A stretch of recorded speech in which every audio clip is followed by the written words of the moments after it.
Si les pueden preguntar de poner sus nombres en la cajita de diálogo, en el chat box, su nombre y su función y puede ser el proyecto donde trabaja. Sería muy bien. Muchas gracias.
Hola, buenos días a todas y todos. Gracias por unirse a nosotras hoy día. Para su información, este webinar será grabado. Bueno, me llamo Sara Nosy, soy ginecólogo obstetra y trabajo como referente técnica en SSR por MDM Francia. Estoy acompañada por mi colega referente en incidencia política en SDSR, Marie Lucier, que emitiera el webinario conmigo hoy. Por lo tanto, hoy hablaremos de los derechos y salud sexuales y reproductivos en el contexto de la actual pandemia mundial de la COVID-19. Este webinario entra en la serie de webinarios sobre la COVID-19, iniciada hace algunas semanas por género y COVID y también violencia de género y COVID. Al igual que estos dos webinarios anteriores, será también grabado, como lo he dicho, y puesto después en el sitio intranet de MDM Francia, en la página COVID-19, así como en el Basecamp compartido con la red de MDM. Tendrá más o menos una duración de 40 minutos, seguido de un tiempo para compartir experiencias con ustedes de los terrenos y intercambiar sobre los éxitos y las dificultades encontradas, y también un poco de preguntas y respuestas sobre el webinario, por un tiempo máximo de 1 hora.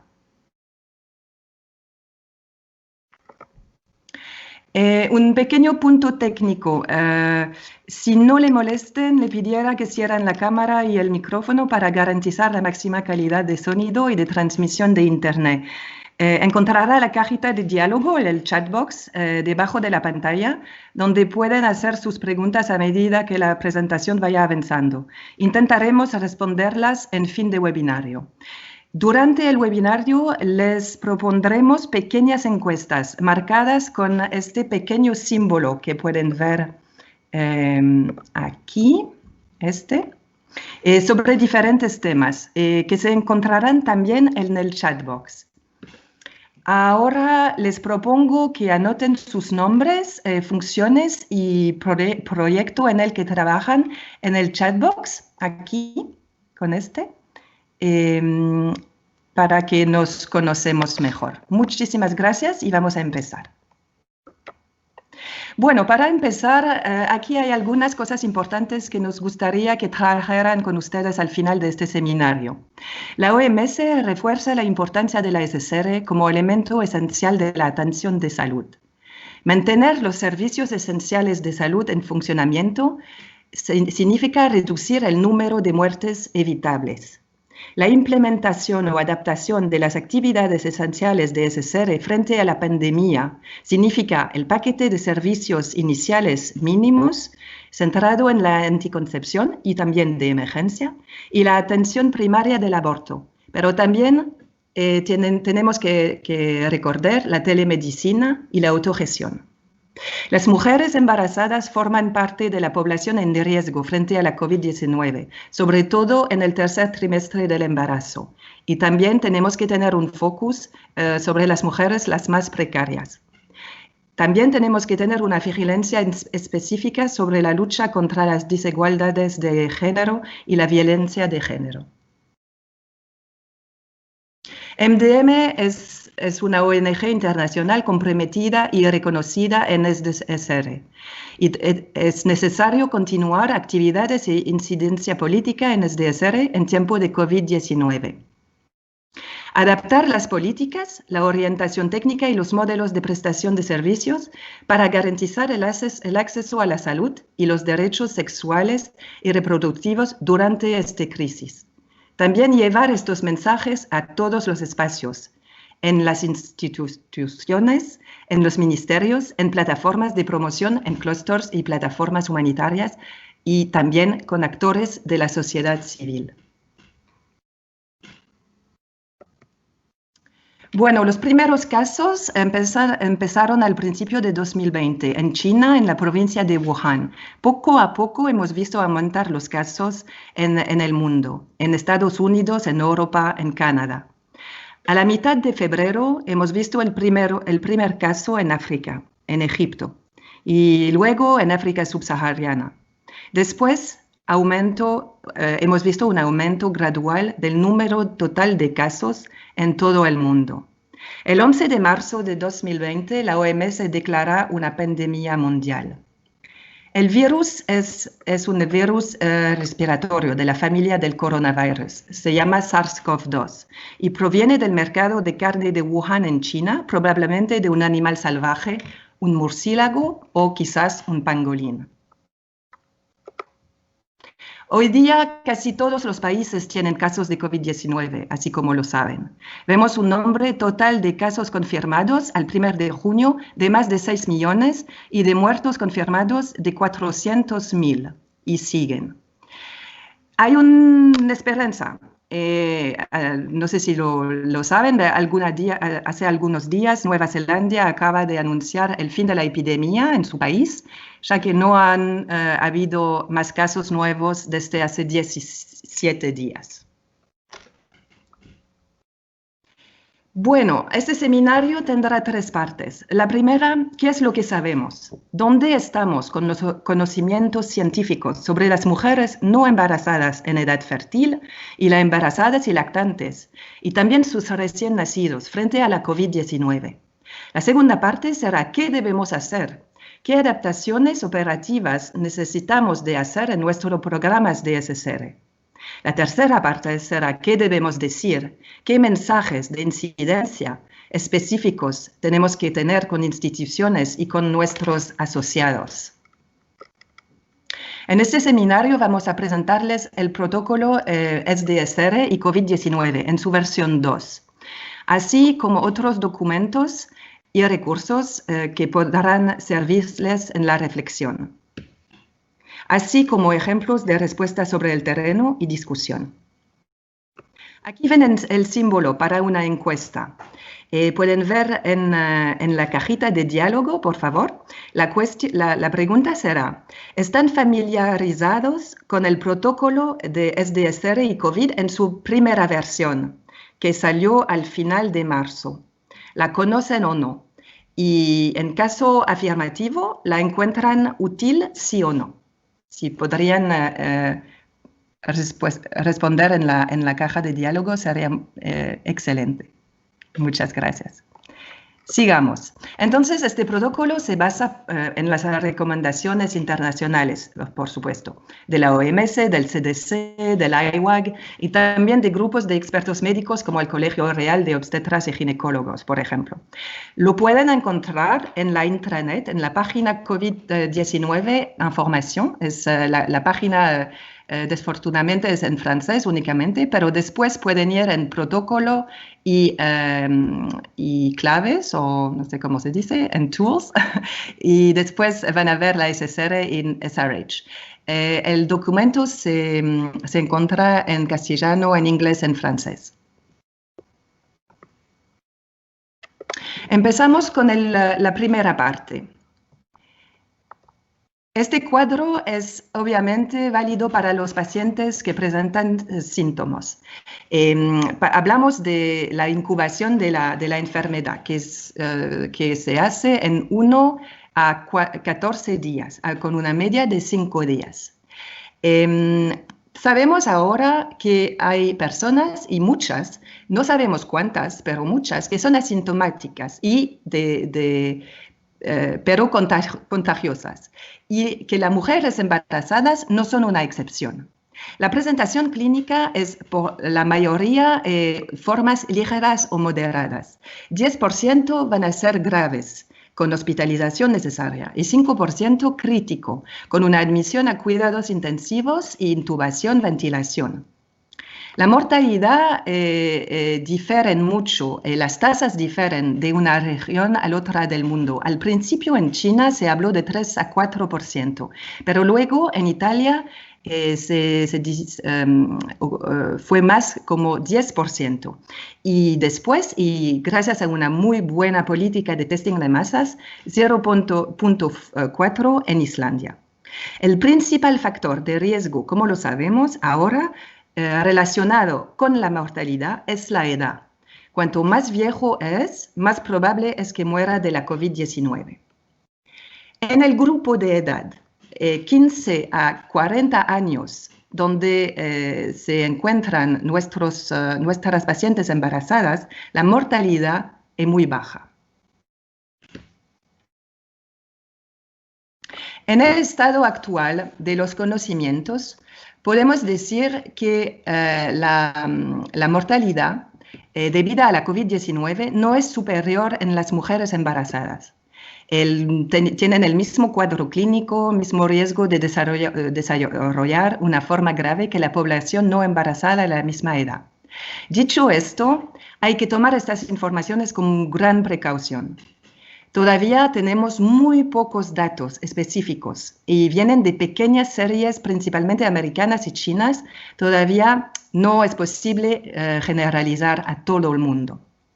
También sabemos que una mujer embarazada tiene un mayor riesgo de contraer una infección, cualquiera.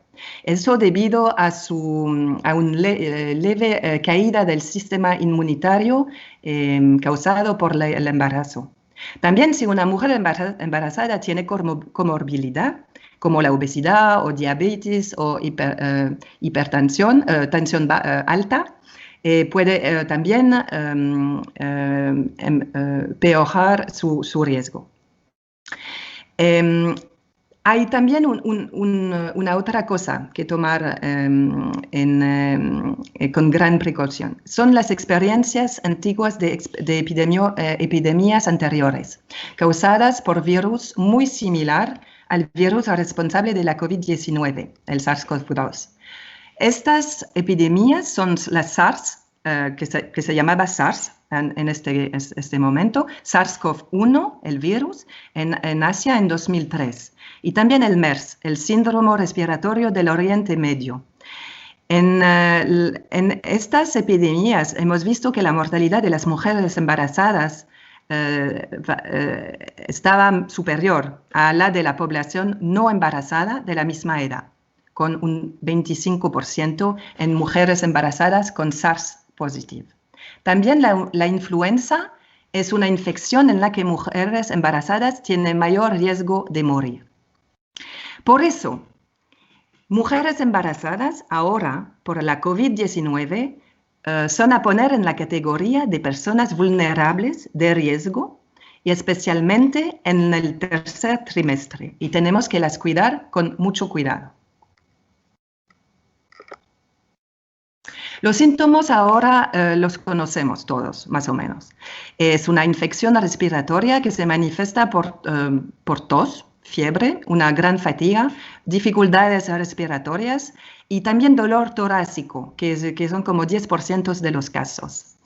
Todavía es bastante áspero y puede parecerse clínicamente a muchas otras enfermedades respiratorias. También tenemos la pérdida de olfato y de sabor, que es un poco más nueva y un poco más específica al COVID-19.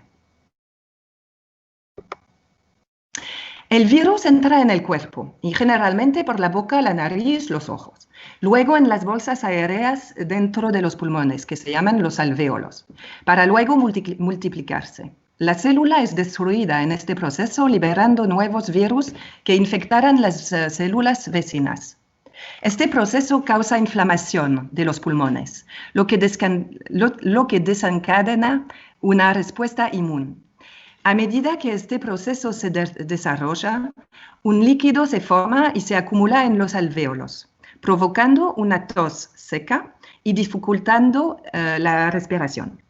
En un 15 a 20% de los casos, la respuesta del sistema inmunitario a la inflamación de los pulmones puede provocar lo que vamos a llamar una tormenta de citoquina.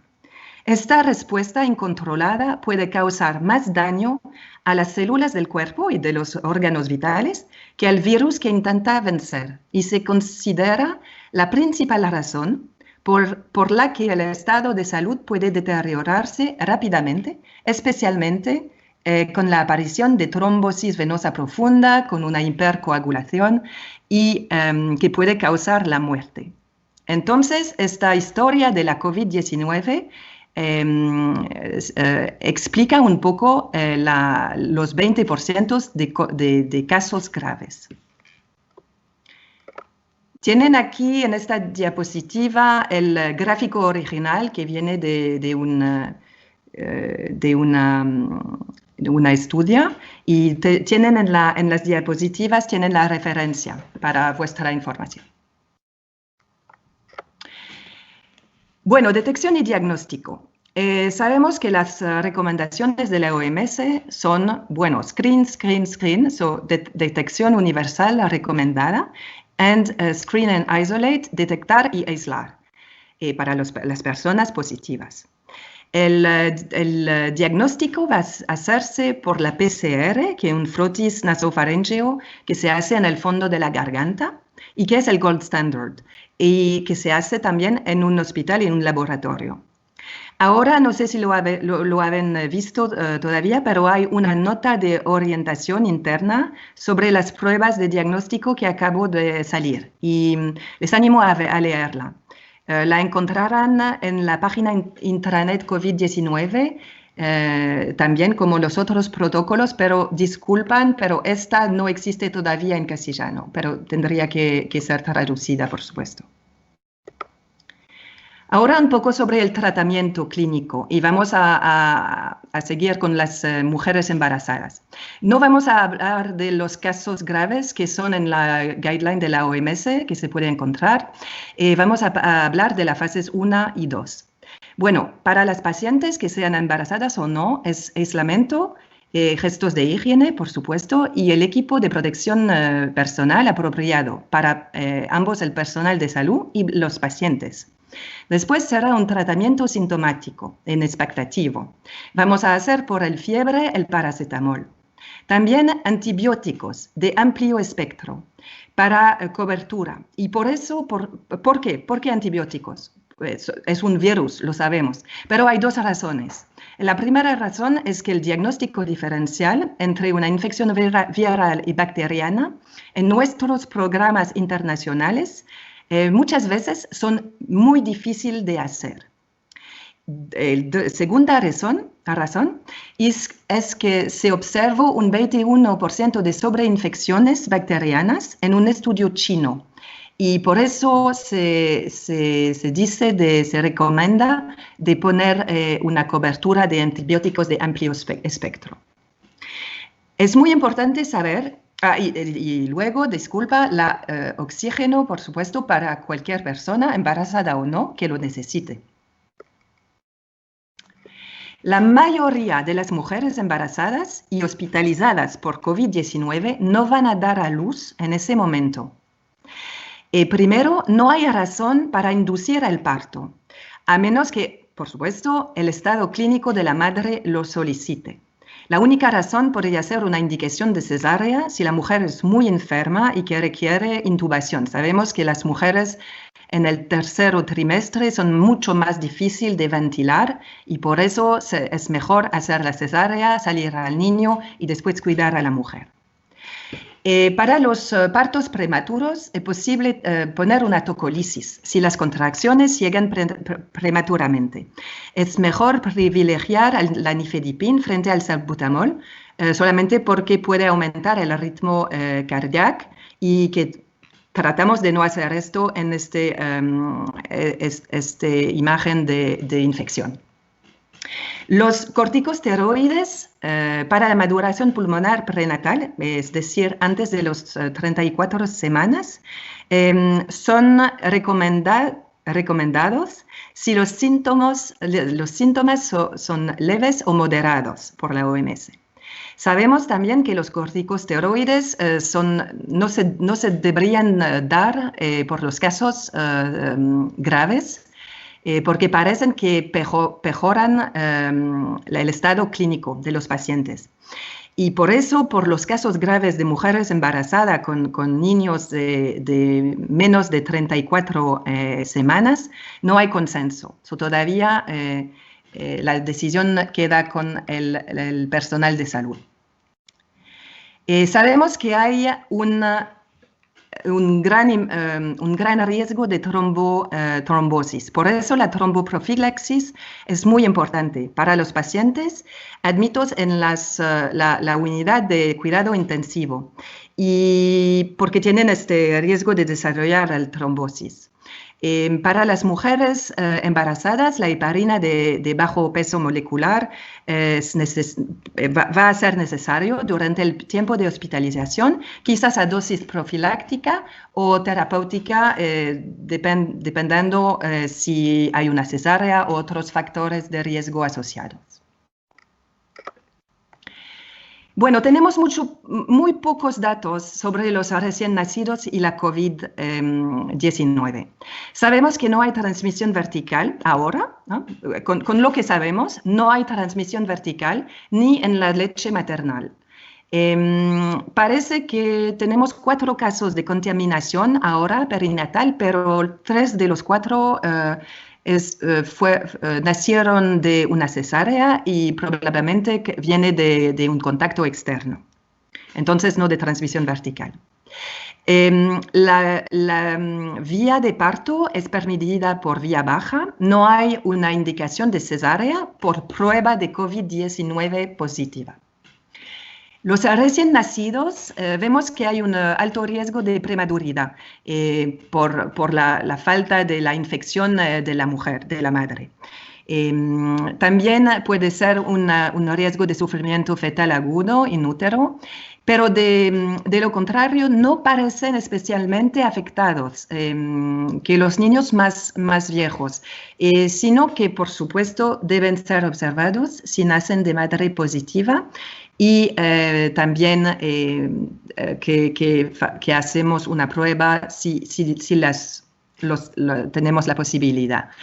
Por supuesto, todavía los datos son muy reducidos y no sabemos muchas cosas sobre esto. Lo que sabemos es que el piel a piel, el cuidado canguro o la lactancia materna exclusiva y precoz son a promover. Los beneficios superan los riesgos de muy lejos y no hay, si en caso de COVID-19, no hay que separar a la madre y a los recién nacidos. a menos, por supuesto, que uno o ambos están gravemente enfermos. Hay solamente que promover los gestos de barrera para la madre y con buena higiene respiratoria, lavado de mano, de superficie, será bueno. Aquí llegamos a la segunda parte del seminario. ¿Qué debemos hacer? La experiencia de las epidemias pasadas ha demostrado que la dificultad de acceso y el cierre de los servicios de salud no vinculados a la respuesta epidémica han provocado más muertes que la propia epidemia. Eso lo sabemos de la epidemia del ébola de 2014-2006. La OMS también refuerza la importancia de la SSR como parte esencial de la atención de la salud. Ahora, nuestro objetivo con todo eso en mente es evitar el aumento de la morbilidad y de la mortalidad por SSR relacionada con la crisis sanitaria del COVID-19.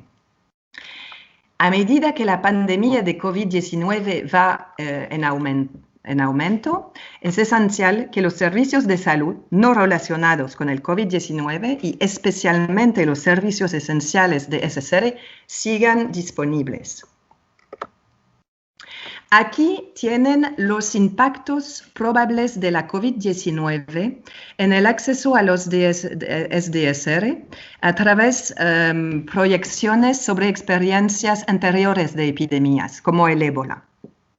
Sabemos en tiempo de crisis que la vida cotidiana de las personas se ve muy perturbada y a menudo se vuelven más vulnerables, aislados socialmente o económicamente. También sabemos que las mujeres y las niñas van a ser más afectadas y de manera desproporcionada. Si los servicios de SSR se cierran o son difíciles de acceso, o si se rompen las cadenas de suministro, las consecuencias pueden ser catastróficas y provocar más necesidades insatisfechas de anticonceptivos, embarazos no deseados, abortos inseguros, violencia de género y todo eso significa también más muertes. La COVID-19 tiene un impacto especial por su aspecto de pandemia mundial y su aspecto muy global. Con el cierre de fronteras, con este cierre de la cadena de producción, debido al cierre de empresas, hemos hecho ahora, si no tenemos muchos meses de pandemia, pero sabemos ahora que hay efectos. No voy a decir todo en la diapositiva y que van a recibirlos después. Pero hay eso es en francés, que tenemos que traducir todavía en castellano, entonces lo hemos ponido aquí. Estas proyecciones son 15 millones de embarazados no deseados, 49 millones de mujeres sin anticonceptivos modernos, 15 millones de casos de violencia de género, 2.7 millones de abortos inseguros y relacionados con 11.000 muertes, que son números muy, muy importantes. Sabemos también que la crisis sanitaria va juntos con la crisis económica. Y esta crisis aumenta el empobrecimiento de la mujer.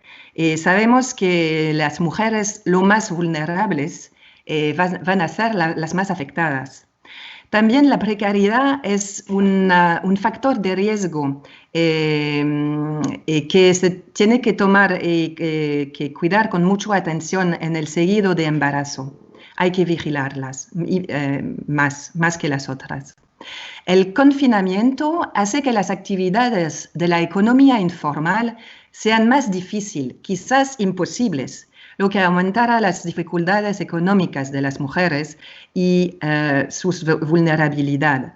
Y la compra de alimentos, por ejemplo, o de productos de higiene menstrual. También podemos ver en nuestros programas domésticos que hay un hacinamiento en los refugios de emergencia y también una reducción de la responsabilización del Estado respecto de las pequeñas asociaciones locales. Para alcanzar nuestro objetivo de reducir este aumento de morbilidad y mortalidad, con la crisis sanitaria COVID-19, se trabajara para mantener los cuidados esenciales en SSR, evitando al mismo tiempo sobrecargar un sistema de salud desbordado, puede ser, no siempre, pero puede ser, por el tratamiento de casos sospechosos y confirmados de COVID-19. Para mantener estos cuidados esenciales tenemos primero que proteger al personal sanitario. Esos trabajadores y trabajadoras son de primera línea y son las primeras víctimas de las epidemias y tenemos que protegerlos. Para no dejar un sistema de salud general empobrecido de su personal esencial, lo que hemos visto en la ébola otra vez de 2014-2006.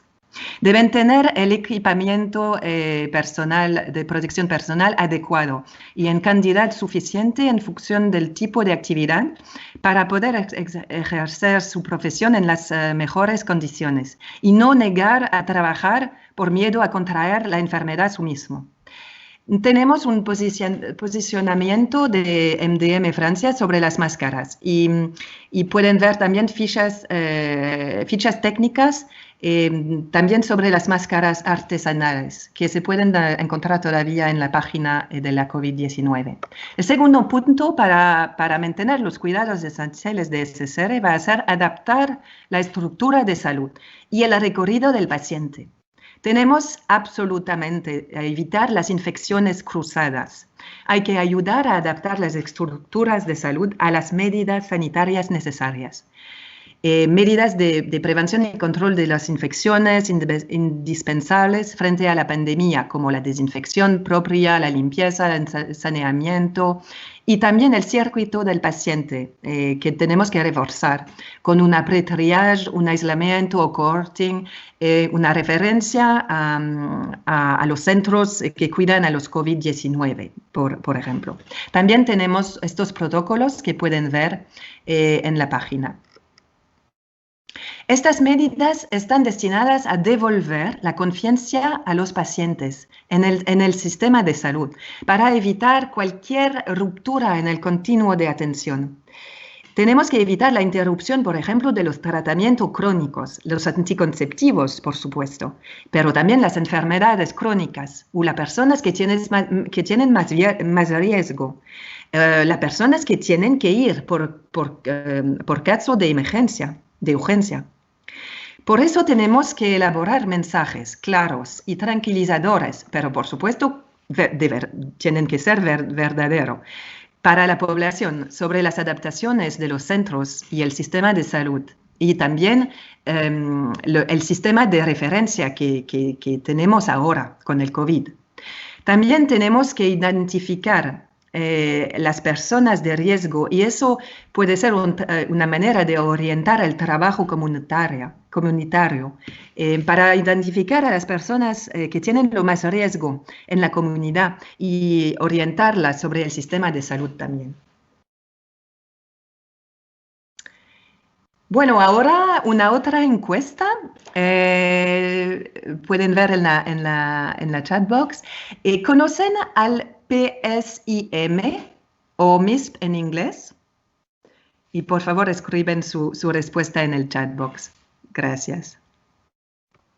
Bueno, el paquete de servicios iniciales mínimo o PSIM o MISP en inglés para la SSR es un conjunto coordinado de actividades prioritarias que deben establecerse desde el inicio de una crisis. Se trata de una norma internacional y reconocida que define los servicios esenciales de SSR que permiten garantizar una continuidad de la atención. Esto incluye una atención perinatal, una atención obstétrica y neonatal de urgencia, una atención integral del aborto, con atención al postaborto y al aborto seguro, anticoncepción y todos los métodos, atención clínica para sobrevivientes de violencia de género y también la prevención y tratamiento del VIH y otras enfermedades transmisibles sexualmente. El PSIM fue diseñado por un grupo de trabajo interinstitucional sobre SSR en contextos humanitarios que incluye agencias de las Naciones Unidas, ONGs, organizaciones de investigación académica. Se llama el Interagency Working Group, que se dice IWAG, y MDM es miembro de la red IWAG desde 2015. Por los que no conocen, aquí está el resumen de la PSIME o MISP. Y pueden encontrar todos los recursos relacionados en este sitio de la IWAG. Y también he ponido el link para en castellano. Bueno, la IWAG ha escrito algunas orientación programática para la SSR en contextos humanitarios y frágiles en el contexto de la pandemia de la COVID-19. Estas directrices parten del supuesto de que el PSIME o los servicios completos de SSR están en vigor. Su objetivo es ayudar a las partes interesadas a tomar decisiones difíciles sobre cuándo y cómo reducir los servicios o cambiar la prestación de servicios para determinar componentes del PSIME como parte de las medidas de mitigación y control de la COVID-19. Es importante señalar que los servicios del PSIME deben continuar sin interrupción, independientemente del contexto. Podemos ver enfoques alternativos del PSIME en el contexto de la COVID-19. En la medida de lo posible, será bien de considerar enfoques remotos para consultas o seguimiento de tratamiento o detección relevantes. Eso es el teléfono, la telemedicina, aplicaciones digitales, etc.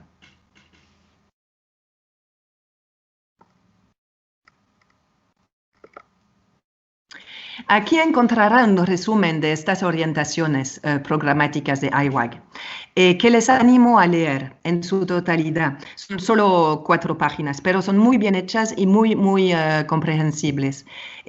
Aquí la columna de la izquierda cita solamente las actividades esenciales en SSR que son incluidas en el PSIME para cualquier crisis. Y acá, en la columna de la derecha, se detalla las adaptaciones y alternativas posibles en tiempo de COVID-19 por cada uno de estos servicios esenciales. Como pueden verlo, todos son esenciales, pero hay cosas que se pueden hacer, y como la telemedicina o algunas adaptaciones, y etcétera, etcétera. Aquí está un resumen, un otro resumen del resumen, de las diferentes actividades en SSR. Es un cuadro un poco más conciso y que debe ayudar a nuestros programas SSR en su reflexión. Tenemos aquí 3 grupos de actividades esenciales. Tenemos el 1, que son las esenciales de los esenciales, que deben ser continuados y disponibles de inmediato, sin ruptura. Esos son la atención obstétrica y neonatal de emergencia, la atención integral del aborto, de postaborto y de aborto seguro, la anticoncepción y todos sus métodos, la atención a la violencia de género y el cuidado dentro de los 72 horas o de 120 horas. El segundo grupo son las actividades adaptables. Debe ser que se deben continuar, pero pueden reducirse o adaptarse. Eso es, por ejemplo, la atención prenatal y la atención postnatal. Sabemos que ambos son muy importantes para reducir la mortalidad y la morbididad. Son importantes y tenemos que dejarlas. Pero la atención prenatal, por ejemplo, se debe hacer como 8 citos en un embarazo, por la recomendación de la OMS. Ahora con el COVID podríamos, para un embarazo normal, sin riesgo, podríamos hacer 4 citos y no 8, por ejemplo. La atención postnatal. Sabemos que es muy importante en los primeros 24 horas después del parto. Eso tiene que quedar. Después podemos también continuar la postnatal dentro de la primera semana. Sabemos que es muy importante para la lactancia exclusiva y el niño. Entonces, eso se puede hacer, pero podemos reducir los nombres de sitios. El tercer grupo van a ser los servicios que se pueden suspender, obviamente provisionalmente y si fuera necesario. Esos son la atención ginecológica no urgente y la detección del cáncer cervicouterino. La adaptación de estos servicios de SSR, por supuesto, en nuestros programas se hará en colaboración con los sistemas nacionales de salud con cual trabajamos. Y para hacer esto tendremos que tendremos que ver a las capacidades de la estructura de salud y también a la evolución de la epidemia. Ahora dejo la palabra a mi colega Marie para que pase por el tercer punto de nuestro seminario. ¿Qué debemos decir? Marie, c'est à toi. Es tuyo. Sí, gracias, Sara. Sí, por adelantado, lo siento un poco por mi español, hace mucho tiempo que no hablé. Y además de la parte técnica, vamos a hablar de la incidencia, de la influencia que debemos mantener sobre los gobiernos de los países donde trabajamos para mantener la SDSR durante la crisis.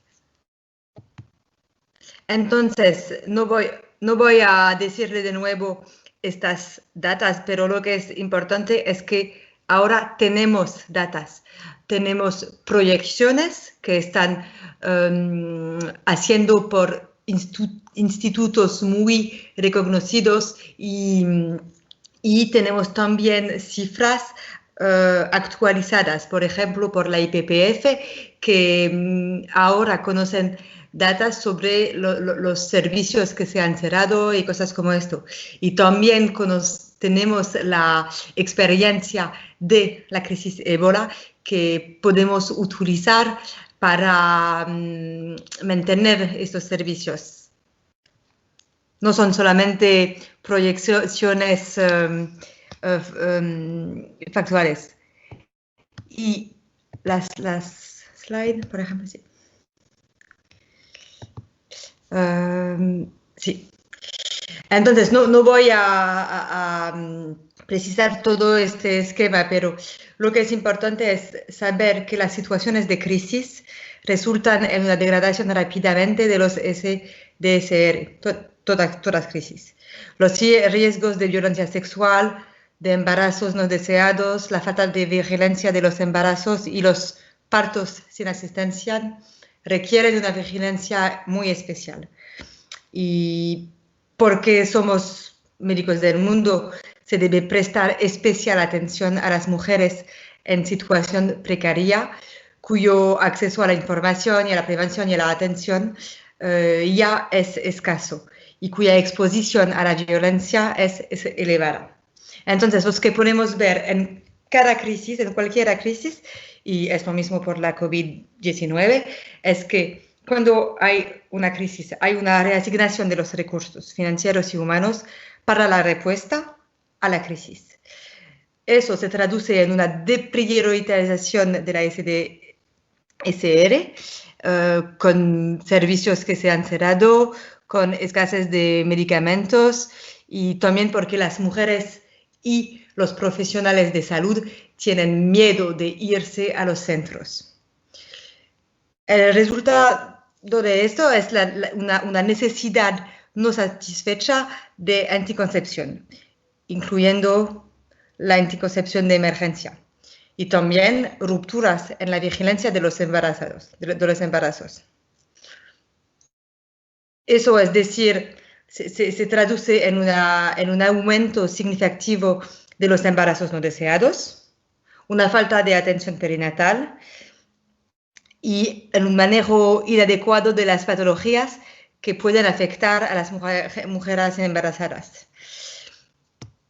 Al final hay un incremento del número de abortos inseguros, embarazos de alto riesgo que no están identificadas y también un aumento de las infecciones por VIH. Y todo eso se traduce, es lo que hemos visto durante la ébola, en un incremento de la morbilidad y de la mortalidad materna y neonatal.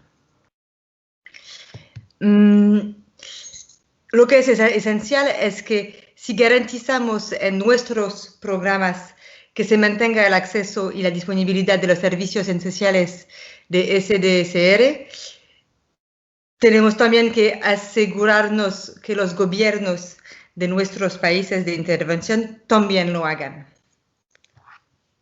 Eso es la incidencia que tenemos que mantener. Entonces, por esto, next slide, s'il te plaît, Sara. Sí, hemos desarrollado como un pequeño memo, un pequeño fact sheet con los terrenos que trabajan en la tema para proponer algunas recomendaciones clave sobre la incidencia SDSR durante la COVID. Me voy a diseminar esta herramienta después del seminario, pero solo existe en francés y en inglés.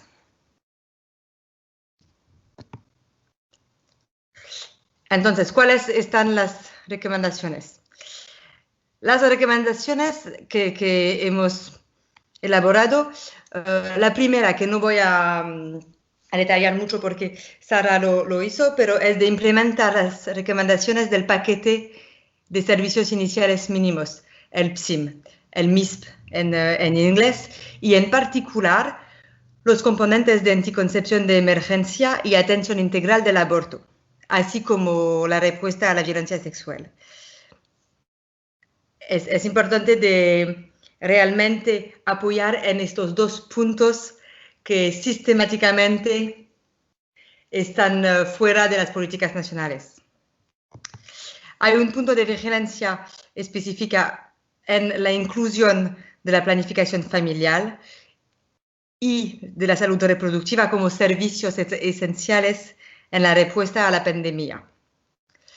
Como Sara lo dice, en las nuevas directivas para ayudar a los países a mantener los servicios de salud esenciales durante la COVID, la OMS define los servicios de salud reproductiva como uno de los siete servicios esenciales para los cuales los gobiernos deben elaborar planes de continuidad.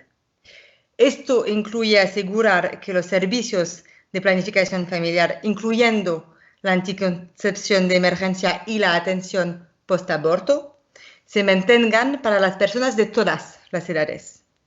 Y lo que es muy importante es que hace como 10 días, el 1 de junio, la OMS publicó una versión actualizada de su guía para el mantenimiento de los servicios de salud esenciales para el contexto de COVID, y incluye nuevas directivas sobre la atención integral del aborto. Eso es una herramienta muy importante para hacer nuestras recomendaciones en los gobiernos de los países donde trabajamos. También es necesario de planificar y gestionar el mantenimiento de un aprovechamiento continuo de anticonceptivos. Eso se puede traducirse en asegurar ahora un inventario adecuado para reducir el agotamiento de las existencias y reforzar la supervisión del consumo de anticonceptivos para detectar cualquier escasez. Y también decirle a los gobiernos de considerar y a cada nivel del gobierno, también las direcciones técnicas, de considerar la posibilidad de trasladar las existencias entre los centros de salud o de intercambiarlas entre los distritos. sobre todo que hemos visto que posiblemente vamos a ver una escasez en aprovisionamiento de preservativos y de anticonceptivos.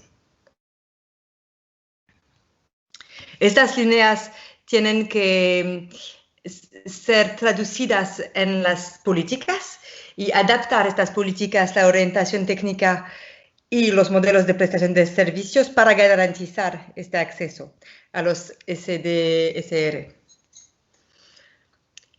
Esta tercera recomendación debe hacerse garantizando al mismo tiempo la seguridad de los pacientes y del personal con respecto a la contaminación, por seguro.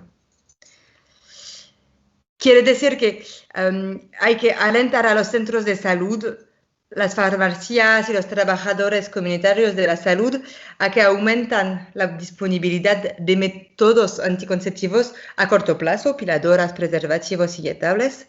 También planificar la distribución a lo largo de varios meses. Quiere también decir de distribuir los anticonceptivos de emergencia con antelación. Eso también es una recomendación de la OMS. Y la continuidad de los servicios puede garantizarse mediante diversas alternativas. Una de las más conocidas, que está muy relevante, es la telesalud, la salud digital, pero también la distribución de productos de servicios de PF fuera de los centros de salud.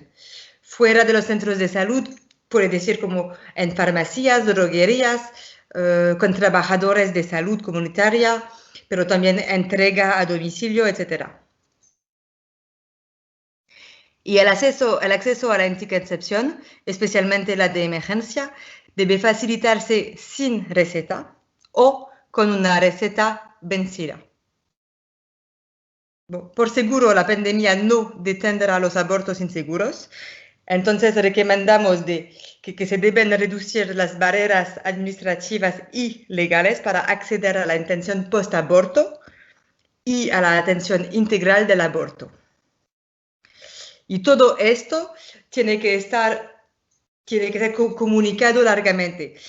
Es decir, organizar campañas en los medios de comunicación como la radio, pero también los medios sociales, para comunicar la distribución, por ejemplo, de los métodos de planificación familiar durante la epidemia. Hay también que abogar ante las autoridades de política sanitaria para que los centros de salud especializados en la salud sexual y reproductiva estén equipados con medidas adecuadas de control de las infecciones. Y el último punto es un punto de vigilancia muy importante sobre la lucha contra las desigualdades de género y la violencia de género, que debe tenerse en cuenta en la respuesta a la crisis mediante el establecimiento o el mantenimiento de mecanismos de prevención y de protección adaptados a la situación. Diapo suivante, s'il te plaît. Vale. ¿En qué espacios llevar estos mensajes? Bueno, como actor de los derechos y de la salud, Médicos del Mundo debe, por tanto, llevar estos mensajes en cada espacio. Si bien que las cifras de incidencia que tenemos habitualmente están pertinentes, pero es también importante de tener en cuenta otros actores, otras cifras, por ejemplo, con otras asociaciones de incidencias, pero también actores humanitarios con que no trabajamos todo en cada proyecto, otros de la sociedad civil, que pueden también ser personas a las que se pueden dirigir estos mensajes. Y es lo mismo para las siglas políticas. Lo que recomendamos es que Médicos del Mundo Francia tiene una incidencia muy fuerte sobre la SDSR. Entonces, en cada vez que MDM toma la palabra de una forma institucional, en el terreno, en Francia, a nivel internacional o nacional, tenemos que decirle la especialidad y la situación especial de los SDR durante las crisis. También dentro de las plataformas de incidencia política sobre el tema, eso será más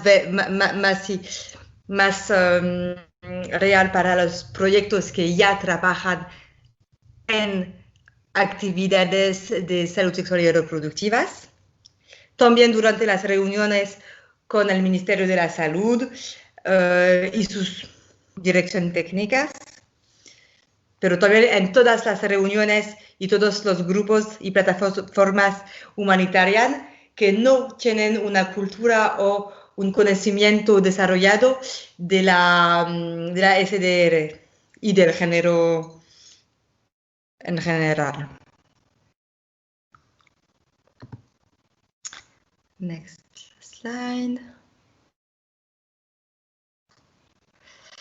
Vale, y también proponemos de presentar algunas medidas que hemos visto en el terreno y principalmente en Madagascar, en la Costa de Marfil, en Burkina Faso, pero también de las recomendaciones internacionales. Y estas medidas un poco más especificadas son cosas sencillas que los gobiernos pueden poner en práctica fácilmente para garantizar el acceso a los SDSR en tiempo de crisis. Por ejemplo, el primero podría ser de la gratuidad de la PF, lo que, por ejemplo, fue el caso en Burkina Faso, pero también de involucrar el personal sanitario a los trabajadores comunitarios en la distribución de máscaras, de gel hidroalcohólico, para poder satisfacer las necesidades de anticoncepción y también distribuir la anticoncepción de emergencia y de explicársele el funcionamiento. Recomendamos también de incluir sistemáticamente preservativos en estas distribuciones de máscaras, gel, etc. De permitir, como lo he dicho, la reanudación de distribución de métodos anticonceptivos en la comunidad y de integrar el MIS, el PSIM, especialmente los 5 primeros kits que se pueden leer en el enlace, en el link que Sara ha mostrado, que el kit de 1 a 5 son los condones, tratamiento post-violación, métodos anticonceptivos y tratamiento de infecciones de transmisión sexual. Esto está en los slides. Y también de permitir el uso de una receta previa para facilitar el acceso a la anticoncepción.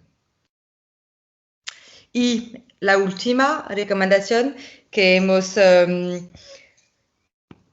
discutido con los proyectos en el terreno es de mantener un mínimo de personal necesario para el buen funcionamiento de los centros de recursos SR. Es decir, de asegurar la capacitación y de garantizar la capacitación e implementación de los sistemas de clasificación previa específicos para el COVID-19 y de garantizar seguramente la protección máxima de estos profesionales de la salud.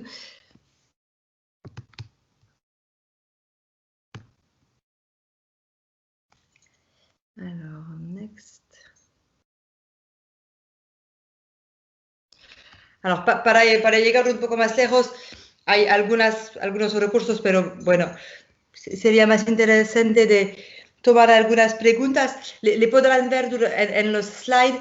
Estos son las recomendaciones también del Guttmacher, que es un instituto muy reconocido sobre el tema, y también del Consejo de Europa, con recomendaciones específicas sobre la limitación y la necesidad de mantener los SDSR durante las crisis, especialmente la COVID. Y después, como hay algunos recursos claves de MDM Francia, voilà, estas, con el protocolo que discute Sara, Sí, pues je peux mettre la suivante. Y también algunos recursos clave que están externas, incluyendo la nueva guía de la OMS y nuestros contactos. Sí, a lo final. Entonces, quizás tenemos como 15 minutos para discutir un poco. No sé si tienen algunas preguntas o experiencias que quieren compartir con nosotros. Sería muy interesante para nosotros también de oírle. Gracias. Gracias, María. En los contactos han visto que hay el equipo de SDSR y también las referentes de violencia de género y de género, Lucille y Olga, que han dado los webinarios de las semanas pasadas. Así tienen todos los contactos. Y como ha dicho Marie, sería muy interesante de tener sus experiencias o cómo se pasa en su terreno. No queremos preguntar a ninguno que no quiere hablar, pero si quieren escribir en la cajita de diálogo, está bien, también podemos leerlo para todo el mundo. Y si quieren hablar, hay solamente que levantar la mano con la mano electrónica que tienen abajo de la pantalla de la computadora.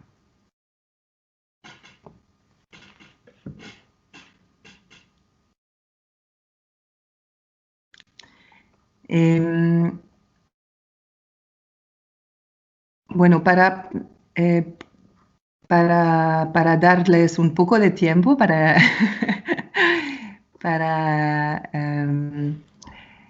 para pensar, quiero ver un poco si conocen bueno, veo que no conocen, no han entendido del protocolo de SSR en su primera versión. Solamente una persona lo conoce y le parece útil. Me gustaría saber si conocen, si tienen acceso en el intranet y si lo hacen a veces en su terreno. Porque me parecen que todos vienen del terreno, más o menos.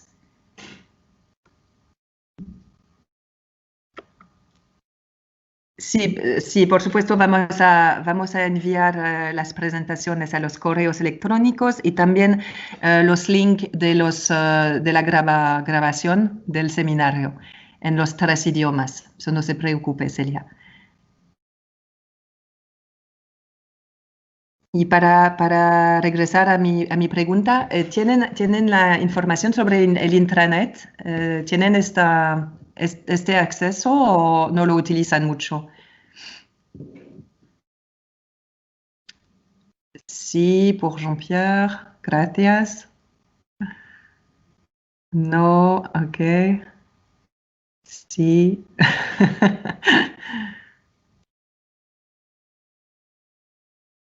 Ok, ok, muchas gracias. Ok, a través del SharePoint. Bastante sería. Ok. Ah, sí, por supuesto, ya tienes acceso de MDM España, pero normalmente en el Basecamp tienes acceso a todos los protocolos, bueno, no sé si tienes el acceso al Basecamp, que es un poco oscuro el acceso del Basecamp para mí, pero sé que la red tiene acceso, entonces normalmente tiene todos los protocolos. Pero podemos enviarlos con un link directamente. Puedo preguntar a la persona del Basecamp. ¿Qué es el Basecamp? El Basecamp. Es una plataforma bueno, que utiliza la red de MDM para intercambiar y sí, bueno, no tienes acceso. Sí, Sí, pienso que es especialmente para las personas que trabajan en incidencia por los diferentes médicos del mundo para compartir posicionamientos y cosas como eso. Es como un grupo, una pequeñita coalición de MDMs, las diferentes chapters, sobre la incidencia. Sí, pero también tienes, con la COVID tiene un Basecamp más general. Sí, verdad. Pero de verdad Y que no es comunicación un también. acceso abierto, sí, eso es un problema. Y normalmente tiene el acceso, pero son algunas personas de cada chapter que tienen un acceso, sí. Sí, verdad. Pero vamos a poner ajá, podemos acceder. Sí, supongo que sí, Jean-Pierre. Normalmente sí, Sí, ya está. lo son. El Task Force de Violencia de Género en la red, pero no tengo acceso. Ah, wow, ok. Bueno, eso, ¿saben? Todo eso vamos a decirlo a la persona que está, bueno, en cargo, no sé si es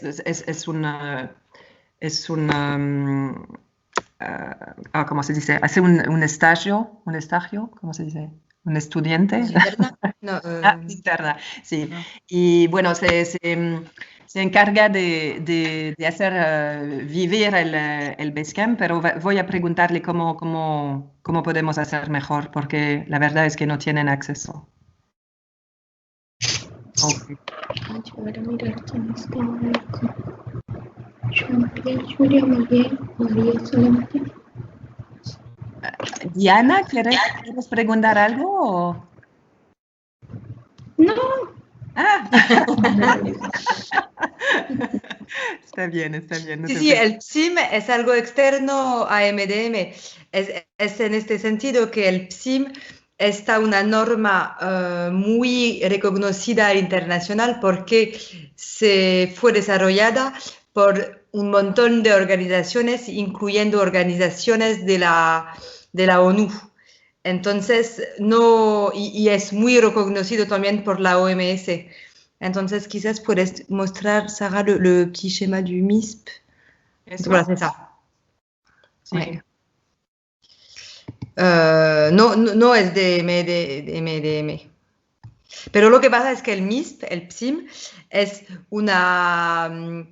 como una respuesta muy especificada por la implementación durante las crisis, que es un sistema de coordinación rápida y de implementación con un paquete mínimo que los actores humanitarios conocen normalmente bien, pero no hay como equivalente, no es muy conocido por los actores de desarrollo.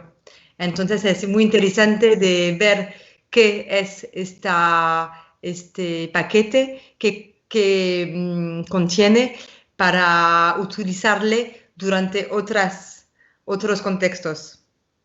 Sí, y de verdad ahora con la pandemia estamos en un estado de crisis total y todo el mundo tiene que utilizar este PSIM para entender los servicios esenciales. Después, por supuesto, si tiene los servicios completos de SSR, no necesitas el PSIM. Eso es más cuando no tienen los servicios o cuando los servicios están totalmente... que no pueden trabajar mi español también, es un poco viejo. Como antes. Sí, como antes por la falta de muchos casos de COVID-19. Y en este momento necesitas que encontrar algunos remedios para continuar los esenciales, los servicios esenciales, pero de otra manera. Y el PSIM puede ayudar a cualquier persona y cualquier sistema de salud a tener esta atención sobre el más importante. Y bueno, como ha dicho Marie, el PSIM es diseñado por un grupo de trabajo, ¿no? Es un grupo de trabajo con muchas instituciones que piensen juntos para mejorar todo eso en contextos humanitarios. Y son las Naciones Unidas, ONG, como MDM, pero tienes IRC, tiene tiene CARE, tiene, bueno, muchos otros, y se llama IWAG, que significa Interagency Working Group. Entonces es un grupo de trabajo, sí. Y MDM es miembro desde 2015.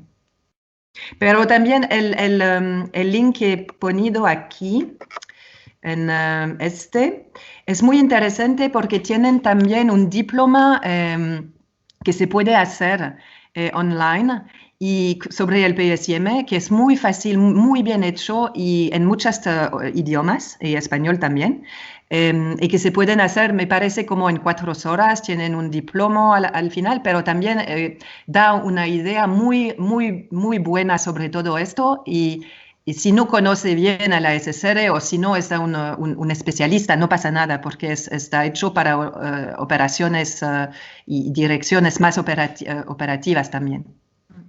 Y lo que es interesante para la incidencia es que el MISP también hace como recomendación la atención integral al aborto. Es decir, que también en países en aquellos hay restricciones legales sobre el aborto, podemos defender la aplicación total del MISP que incluye el aborto, sobre todo durante como los contextos de crisis, hay que reforzar una atención muy integral al aborto y eso es también como una medida para llevar nuestros mensajes. Y sí, lo que hacemos, por seguro para responder a la pregunta, es de gerir su cumplimiento.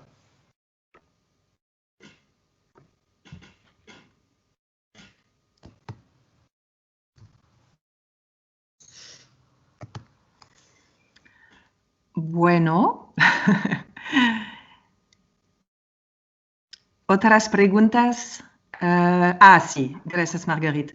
Entonces en la cajita de diálogo hay una encuesta bueno, sobre el seminario y si podrían contestarlo sería muy, muy, muy bueno para nosotros porque van a darnos algunas ideas para mejorar y puede ser también para un otro tema, una otra tema de seminario, puede ser. Quizás hemos tenido el género y COVID-19, la violencia bajo género y COVID-19, la SDSR y COVID-19 y puede ser otra cosa. Si tienen ideas, podría ser muy, muy bueno. Entonces, me parece el tiempo de cerrar al seminario. Muchísimas gracias a todas y todos para su presencia y bueno, que se cuiden mucho y gracias Julia. Y hasta pronto. Chao a todos y todas. Chao.